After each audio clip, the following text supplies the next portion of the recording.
Welcome back to Press here. My dentist is a dear friend of mine, so I know she will not mind when I tell you that I hate the dentist. I don't like any part of it, from the waiting room to the chair to the fact that I no longer get a sticker. So when I saw a video of a new procedure that combines robotic technology with human dentists to perform dental implant surgery, I was interested because I like robots, but still a little cringy. Nonetheless, I made an appointment to speak with oral surgeon Dr. Nima Masumi about how it's done.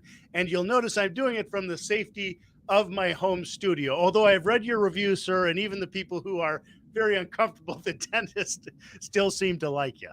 Thank you so much. So let's start with the basic procedure, even without the robot.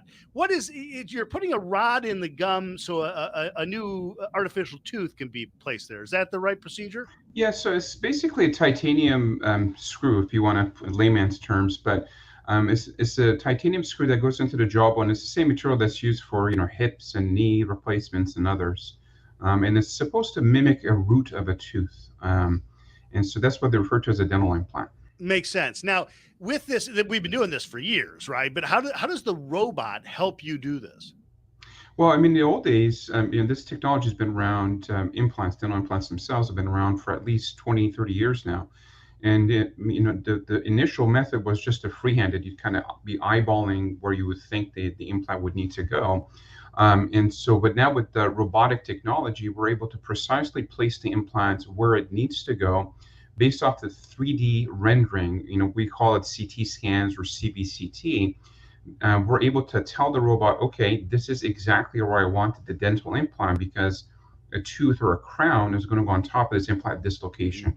So it's just more precise. And so the robot guides you, right? It's not deciding. It's you're working together. What does that feel like for you and the robot to kind of move together?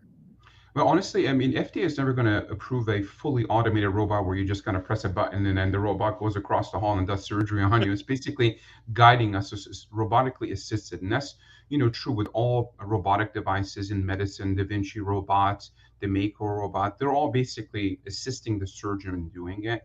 We don't want people to ever think this is a fully automated technology. It's never going to get to that point.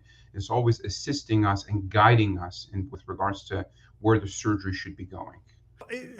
See if you can follow me. I don't know if this question is fully formed, but are robots better for younger and less skilled dentists, or let me say less experienced dentists? Because I would assume you, with years and years and years of experience as a dentist and as an oral surgeon, you would know where to put the drill. Yeah, and that's a very good question. I get that a lot. I teach at the University of Pacific Dental School right in downtown San Francisco. And I've been doing that for almost 15 years now. And I wish, honestly, that we could teach the dental students how to use this technology at that stage. But whether if you have experience or skill, whether if you're fresh out of school, I think this technology applies to both. So like myself, I've been out for 15 years out of my surgery training, and I've seen how it's changed how I basically practice my field of surgery. How does So it change I what think how we does can it change benefit what you both. do? I'm sorry. How does it change what you do? Honestly, it's because again in the old days we'd be freehanding stuff where I don't need to do that anymore. Like yesterday, we had a patient that came in. We immediately took a teeth out, and because I had the 3D rendering, we took the teeth out. We immediately placed the implant at the same time, so it allows us to kind of get the patients to the finish line quicker. Although that would So have a lot to do with the strength of the jaw and the bone underneath it, right? of course, the quality of the bone is critical. The amount of the bone is Sure, critical.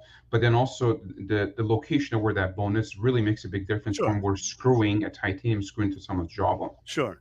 Now, but to my question, I mean, one of the things that they worry about in aviation is young pilots who have gotten to the point where they're just flipping the autopilot on to land the airplane and have lost some of the skill that they should have.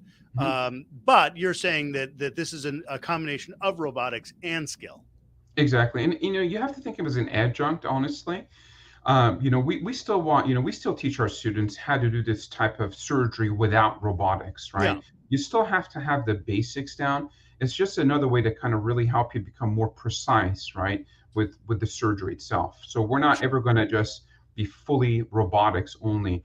And again, that's another question that we also get too, is that, are the students or the dental students or the young dentists that are out there, is this really going to be to their disadvantage? Right, right. Yeah.